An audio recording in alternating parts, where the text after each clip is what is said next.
সালামু আলাইকুম। Breaking news, খুবই চাঞ্চল্যকর একটা তথ্য দিয়েছেন বাংলাদেশের প্রথম সারির দলমত নির্বিশেষে খুবই বিজ্ঞ, বিচক্ষণ এবং কি দীর্ঘদিন যাবৎ টেলিভিশন টকশোর মধ্যে সবচেয়ে জনপ্রিয় যেই অনুষ্ঠানটা তৃতীয় মাত্রা। আর এই তৃতীয় মাত্রার যিনি উপস্থাপক আছেন জনাব জিল্লুর রহমান। নির্বাচন হচ্ছে না, কেন হচ্ছে না এ নিয়ে বেশ কিছু যুক্তি, বিশ্লেষণ, মন্তব্য দাঁড় করিয়েছেন জনাব জিল্লুর রহমান। তো জিল্লুর রহমানকে এই সময়ে এসে অনেকে আবার আওয়ামী লীগের দালাল বলেন, কিন্তু অনেকেই ভুলে গেছেন যে আওয়ামী লীগ সরকারের আমলে জিল্লুর রহমান কি ধরনের ঝামেলার মুখোমুখি হয়েছিলেন।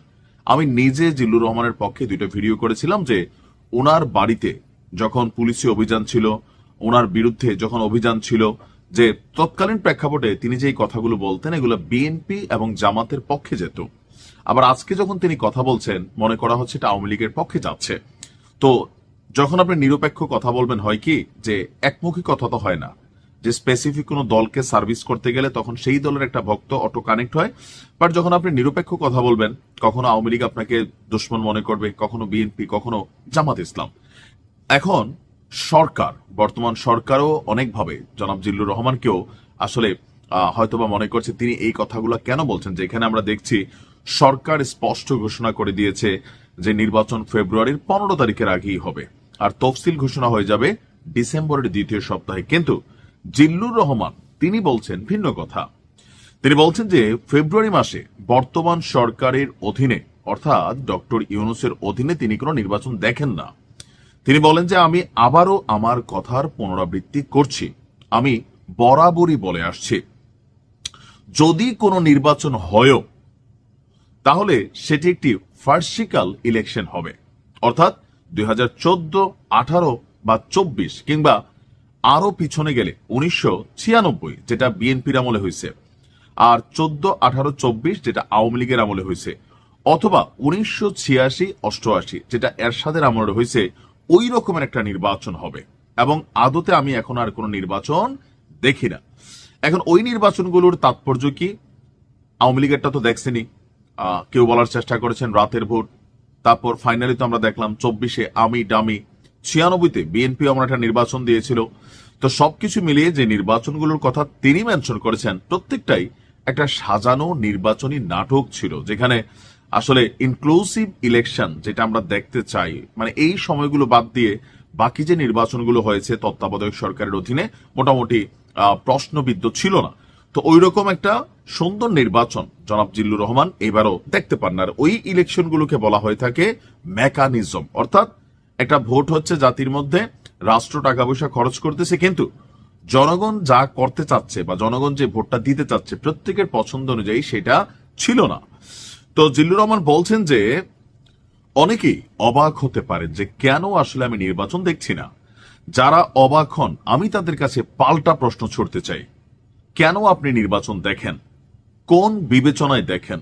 নির্বাচনের কি প্রস্তুতি আছে? সরকারের কোনো সদিচ্ছা কি আপনি দেখতে পান? রাজনৈতিক দলগুলোর মধ্যে নির্বাচন কেন্দ্রিক কি ধরনের তৎপরতা লক্ষ্য করেন? আমরা লক্ষ্য করি বিএনপি মনোনয়ন দিছে, মনোনয়ন নিয়ে প্রত্যেক জায়গায় আন্দোলন বিক্ষোভ একটা তলে তলে চলতেছে। জামাতও নির্বাচনের প্রস্তুতি নিচ্ছে। মানে একদিকে তো নির্বাচনী প্রচারণা বা রাজনৈতিক দলগুলোর মধ্যে বিশেষ করে বিএনপি, জামাত, আবার এনসিপি তাদের প্রার্থী বিভিন্ন জায়গায় দিচ্ছে। জিল্লুর ভাই, এদিক থেকে আমরা মোটামুটি নির্বাচনের কিন্তু দেখতে পাই। সরকারের জায়গা থেকে কি সেইটা এখনো স্পষ্ট না। জিল্লুর রহমান বলছেন যে আমি বরাবরই বলে আসছি যে এই নির্বাচনটা অনেক আগেই হয়ে যাওয়া উচিত ছিল, কারণ গত 14 মাসে দেশের অর্থনীতি, রাজনীতি যেভাবে ক্ষতিগ্রস্ত হয়েছে, নিরাপত্তা যেভাবে সংকটের মুখে পড়েছে, এই নির্বাচন অনেক আগেই হয়ে যেতে পারত। এবং আমি এটাও বলেছি যে ডিসেম্বরের মধ্যেই নির্বাচন হওয়া উচিত ছিল, কিন্তু সেটা হয়নি।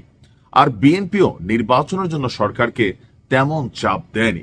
এখানে তিনি বেশ কিছু যুক্তি তর্ক আপনার তুলে ধরেছেন যে কেন আসলে তিনি মনে করছেন যে এখন নির্বাচন হবে না। তো সবকিছু মিলে ওনার প্রশ্ন, রাজনৈতিক পরিস্থিতি আসলে কি?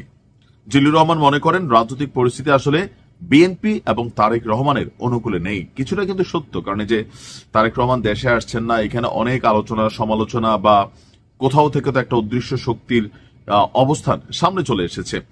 তিনি বললেন যে আমি জানি না ভবিষ্যতে কি হবে, আমি ফেব্রুয়ারিতে এখন আর নির্বাচন দেখি না। আবারও বলছি, ডক্টর ইউনূসের অধীনে মানে এই সরকারের অধীনে নির্বাচন হয়তো হতে পারে 3 মাস পরে, 6 মাস পরে, কিংবা ফেব্রুয়ারির আগে। সময় নেই, কথার কথা বলছি, কিন্তু এদের অধীনে প্রকৃত অর্থে কোনো নির্বাচন করা সম্ভব নয়, কারণ তারা নানা চক্র এবং ষড়যন্ত্রে জড়িয়ে পড়েছে, আর বিএনপি সেই টোপে অলরেডি পা দিয়েছে। কথা কিন্তু অনেকাংশে যুক্তিসঙ্গত, অনেকাংশে আমরা ক্ষুদ্র মানুষ, কম বেশি তো আমরাও বুঝি পরিস্থিতির অবজারভেশন করলে। তারপরেও জনাব জিল্লুর রহমান যেটা মনে করছেন, আপনি কি ভাবছেন কমেন্টে লিখতে পারুন। আসসালামু আলাইকুম।